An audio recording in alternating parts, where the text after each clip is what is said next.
দুই শ্রেণীর মানুষ মৃত্যুর পর ঝুলন্ত অবস্থায় থাকবে।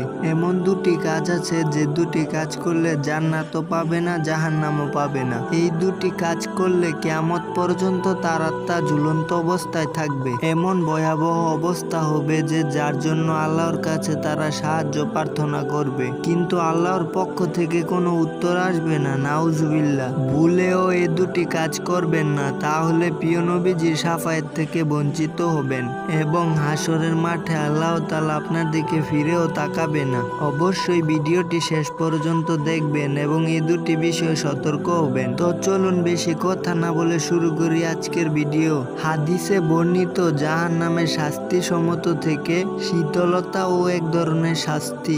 যেমন জান্নাতের আনন্দদায়ক অনুভূতি দেখেনি কোনো চোখ, শোনেনি কোনো কান, কল্পনাও করেনি কোনো অন্তর। জাহান্নামের শাস্তির কণা পরিমাণও আমরা দুনিয়াতে অনুভব করতে পারবো না। নাম্বার 1, ওই ব্যক্তির আত্মা ঝুলন্ত অবস্থায় থাকবে যে আত্মহত্যা করেছে। আত্মহত্যা মহাপাপ। আল্লাহ তাআলা বলেছে, তোমরা সেই প্রাণ নিও না যেই প্রাণ দেওয়ার তোমাদের কোনো ক্ষমতা নেই। এখনকার মানুষ দুঃখ কষ্ট সহ্য করতে না পারলেই আত্মহত্যা করে, কিন্তু তারা কি জানে না আল্লাহর জাহান্নামের শাস্তির কথা? তাদের কি শোনানো হয়নি জাহান্নামের অগ্নিকুণ্ডর কথা? আত্মহত্যা করলে যেমন দুনিয়া বরবাদ হয়ে যায়, তেমন পরকালও বরবাদ হয়ে যায়। যে ব্যক্তি আত্মহত্যা করে তার দিকে হাসরের ময়দানে আল্লাহ তাআলা ফিরেও তাকাবেন না। নাম্বার 2, যে ব্যক্তি ঋণ নিয়ে মৃত্যুবরণ করে। যে ব্যক্তি ঋণ নিয়ে মারা যায় তার জন্য জাহান্নামে কঠিন আযাব অপেক্ষা করছে। ততক্ষণ পর্যন্ত এই ব্যক্তি জান্নাতে যেতে পারবে না যতক্ষণ পর্যন্ত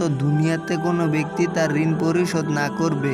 ঋণ নিয়ে এক হাদিসে বর্ণিত আছে, যদি কোনো ব্যক্তি কারো হক নষ্ট করে মারা যায়, হাসরের ময়দানে সকল হিসাবের পরে সেই হকদার ব্যক্তির সামনে তাকে উপস্থিত করানো হবে। তাদের থেকে যতক্ষণে ঋণ পরিশোধ না হবে ততক্ষণে জান্নাতে প্রবেশ করতে পারবে না। আল্লাহ আমাদের সবাইকে সঠিক বুঝ দান করুক, আমিন।